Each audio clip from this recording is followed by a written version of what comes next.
Hello students, today's topic packing efficiency. Hindi में बोलेंगे इसे संकुलन क्षमता। सबसे पहले हम संकुलन क्षमता की परिभाषा के बारे में बात करते हैं कि संकुलन क्षमता क्या होती है। तो बच्चों हम यहाँ पर देखेंगे कि जिस प्रकार से यह हमारा कोई एक क्रिस्टल है, तो इस क्रिस्टल में जैसे कि हमने यहाँ पर कुछ कण रखे हैं, तो इस कण के द्वारा जितना स्थान जो घेरा गया है वह उस इस क्रिस्टल की संकुलन क्षमता कहलाती है। जिस डेफिनेशन देखते हैं, किसी क्रिस्टल जालक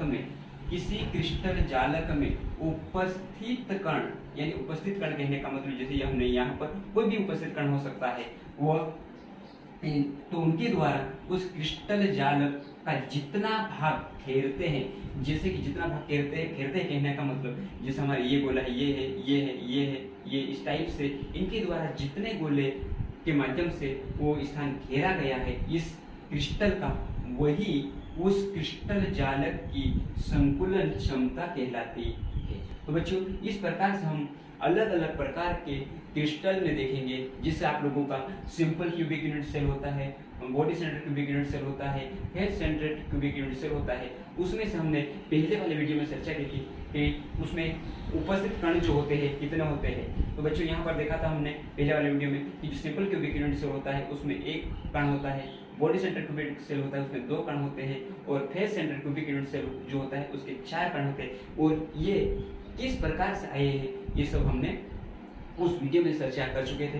अब हम यहाँ पर आगे देखेंगे। इस प्रकार से हम देखते हैं अब सरल घनीय जालक की संकुलन क्षमता, पेकिंग एफिशिएंसी इन सिंपल क्यूबिक सेल की संकुलन क्षमता देखते हैं। तो सबसे पहले देखते हैं कि जो इस प्रकार के यानी सिंपल क्यूबिक यूनिट सेल जो होते हैं, जो इस प्रकार के एक एक सेल में कोनों पर उपस्थित परमाणु एक दूसरे के संपर्क में रहते हैं, यानी ये जो आपके कोनों पर उपस्थित है, जैसे हमारे इस सिंपल क्यूबिक यूनिट सेल में 8 कोने हैं, 1 2 3 4 5 6 7 8। इस प्रकार से जो 8 कोने हैं, तो ये क्या करते हैं कि जैसे ये आप लोगों को एक फलक पर दिखाए गए हैं, इसी तरह से ये 8 गोलों आपस में एक दूसरे से स्पर्श करते हुए रहते हैं। जैसे कि आप लोगों को यहाँ पर चित्र में दिखाया जा रहा है बच्चों, जैसे आप चित्र में देख रहे हैं वैसे ये अरेंज होते हैं, लेकिन यहाँ पर हम इसके सेंटर पॉइंट को आपस में मैच करके ये सिंपल क्यूबिक यूनिट से इस प्रकार से बनाए गए हैं, और उसके एक फलों को यहाँ पर लेते हैं, तो इसकी ये जो भुजा होती है, इसी प्रकार से ये भुजा सभी बराबर होती है। तो एक भुजा को हम यहाँ पर ए से डिनोट करते हैं, कैसे डिनोट करते हैं, ए से डिनोट करते हैं, और भुजा की लंबाई को हम ए से दर्शाते हैं। अतः एक भुजा की लंबाई को ए से बताते हैं, तो ये हमने ये लिखा। इसी प्रकार से हमारी जो त्रिज्या होती है, जो जिस प्रकार से यहाँ गोले लगे हुए हैं, पूरे गोले हैं, उनके प्रत्येक गोले की त्रिज्या आर होती है। तो हम यहाँ पर एक फेस को समझा रहे हैं, सिंपल क्यूबिक यूनिट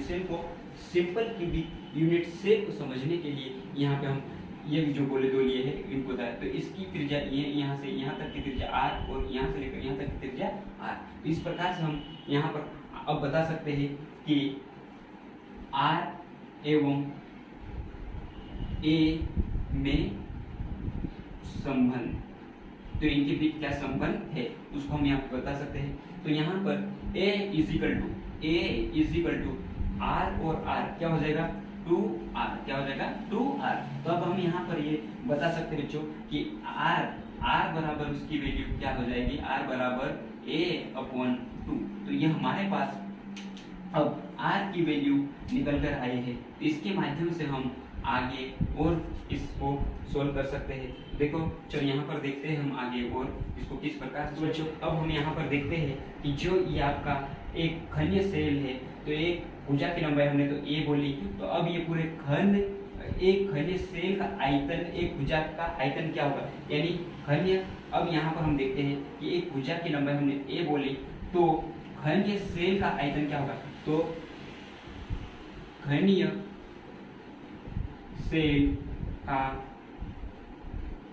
आयतन बराबर, यहाँ पर हमारे पास ये ए है, तो ये हो जाएगा हमारा ए अवयवी। इसी प्रकार से हम यहाँ पर देखते हैं कि ये जो हमारे कंस्टिट्यूटिव पार्टिकल है, यानी जो अवयवी कण है, तो यहाँ पर हमने बोला कि 8 गोले होते हैं, तो उसमें से हम एक गोले का आयतन कितना होता है, एक अवयवी कण का आयतन जो होता है वो होता है एक कण का आयतन। एक कण का आयतन बराबर, जैसे बच्चों आप लोगों ने छोटी क्लासेस में पढ़ा है कि एक कण का मतलब ये जो हमारा एक स्फेरिकल है, एक गोले का आयतन कितना होता है, जैसे कि आप छोटी क्लासेस में पढ़ा है एक कण का आयतन जो होता है वो यहाँ बनेगा आपका 4/3 पाई आर क्यूब। तो ये वाला आप लोग पहले ये वाला फार्मूला जो था वो आप लोग छोटी क्लासेस में पढ़ चुके हैं। तो इसी को अप्लाई करते हुए हम यहाँ पर इसके बेकिंग एफिशिएंसी को निकालने में ये हमारी सहायता करेगा। तो हम आगे देखते हैं, ये जो हमारे पास कौन सा है, सरल घनीय जालक की संकुलन क्षमता, यानी हम अब बात कर रहे हैं सरल घनीय सेल की। तो सरल घनीय सेल का आयतन कितना होता है, सरल घनीय सेल के अवयवी कण, सरल घनीय सेल के अवयवी कण की अगर बात करते हैं तो जो हमने यहाँ पर पहले ऊपर लिख के रखा है कि जो हमारे पास सरल घनीय अवयवी cell, simple cubic unit cell जो होता है वो उस अवयवी कण में होते हैं आपके 1। क्या है, कण का योगदान जो होता है वो होता है 1। कितना होता है, 1 है।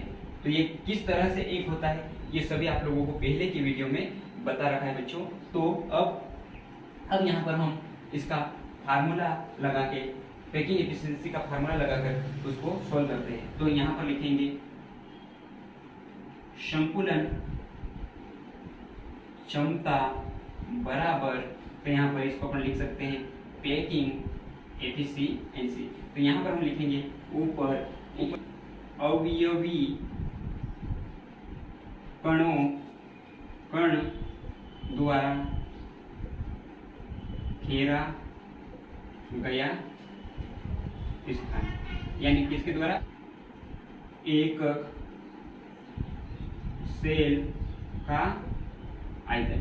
यानी एक सेल का आयतन कहने का मतलब कि अवयवी कण के द्वारा जो घेरे गए एकक सेल का आयतन। तो हम यहाँ पर लिखेंगे, अब यहाँ पर हम आगे देखते हैं into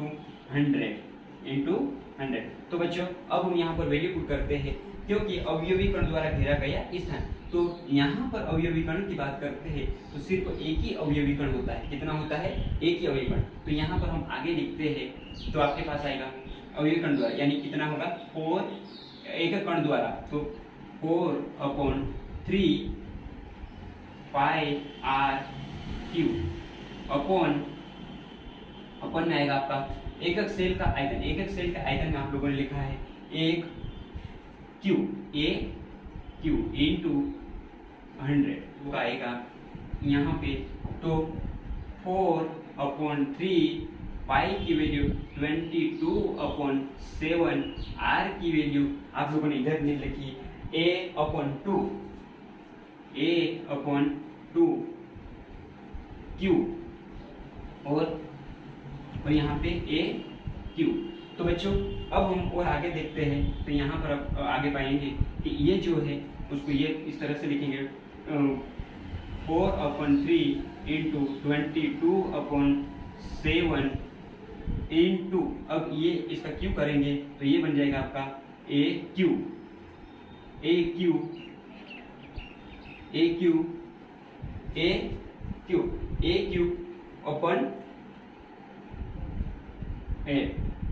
अपन में आ जाएगा आपका a क्यूब। अब यहाँ पे आप लोग ये देखेंगे कि कौन किससे कट रहा है उसको देखो।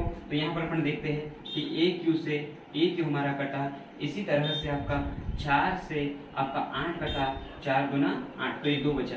इसी प्रकार से हम यहाँ पर आगे काटते हैं तो ये आपका 2 से ये कटा। तो वो बच्चों अब हम यहाँ पर देखेंगे तो आगे सोल्व करेंगे तो यहाँ पे आप लोगों का आएगा, तो यहाँ पे आपका आगे आएगा कि यहाँ पे कितना बचा 11 और अपन में कितना बचा बच्चों